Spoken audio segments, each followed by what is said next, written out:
होलिका दहन नई बहू क्यों नहीं देखती। गांव के किनारे बसा छोटा सा कस्बा, जहां हर साल होली बड़े धूमधाम से मनाई जाती थी। शाम होते ही चौपाल पर लकड़ियां सज जाती और पूरे गांव के लोग होलिका दहन देखने इकट्ठा हो जाते। इस साल घर में नई बहू आई थी, शिया। उसकी शादी को अभी 3 महीने ही हुए थे। घर में सब खुश थे, सास ससुर, देवर, ननद और उसका पति अमित।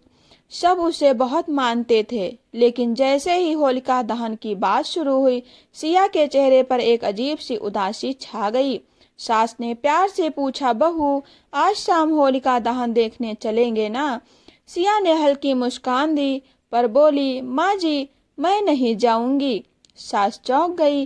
क्यों बहू, हमारे यहाँ तो नई बहू पहली होली पर जरूर जाती है। सिया की आंखें झुक गईं।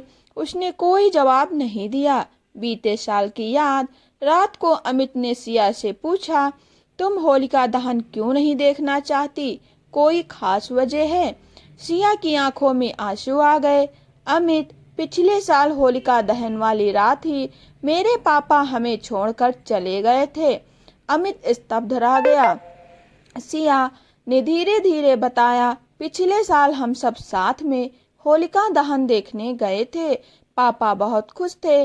उन्होंने खुद लकड़ी रखी थी अग्नि में, लेकिन जैसे ही आग जली, उन्हें सीने में तेज दर्द हुआ। अस्पताल पहुंचने से पहले ही वे चले गए।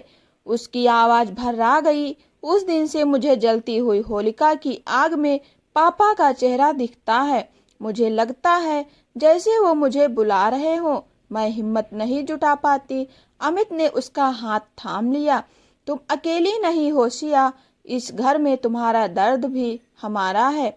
सास का निर्णय। अगले दिन सुबह सास को सब पता चला। वे कुछ देर चुप रही, फिर उन्होंने घर के सब लोगों से कहा, आज हमारी बहू होलिका दहन देखने नहीं जाएगी और ना ही उसे मजबूर किया जाएगा। देवर बोला, पर माँ, लोग क्या कहेंगे? नई बहू है। सास की आवाज मजबूत थी। लोगों से बड़ा हमारी बहू का दिल है। त्योहार खुशियों के लिए होते हैं, किसी के घाव हरे करने के लिए नहीं। सिया दरवाजे के पीछे खड़ी सब सुन रही थी। उसकी आंखों से आंसू बह निकले।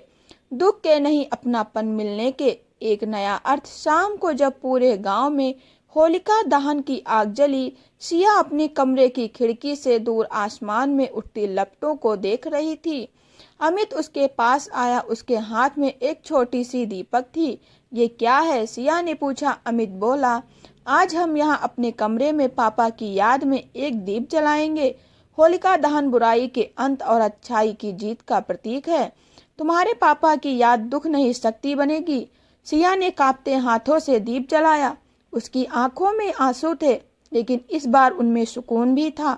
सास भी कमरे में आई। उन्होंने सिया के सिर पर हाथ रखा। बेटी, अग्नि सब कुछ जला देती है, पर रिश्तों का प्यार कभी नहीं जलता। अगली सुबह, होली के सुबह, सिया ने पहली बार मुस्कुराते हुए रंग उठाया। उसने मन ही मन कहा, पापा, मैं ठीक हूँ। आपने मुझे मजबूत बनना सिखाया है। उस दिन सिया ने होली खेली, अपने दुख को पीछे छोड़कर नहीं, बल्कि उसे अपने दिल में सहेज कर रखा। कहानी का संदेश। नई बहू होलिका दहन इसलिए नहीं देखती थी क्योंकि उसके लिए वो सिर्फ एक त्योहार नहीं, एक अधूरी याद थी। लेकिन ससुराल के प्यार ने उसे सिखाया कि त्योहार सिर्फ परंपरा नहीं होते, वे रिश्तों की गर्माहट से ही पूरे होते हैं। और उस दिन से सिया ने सीखा, कुछ आगे दर्द होती हैं और कुछ आंखें अंधेरे की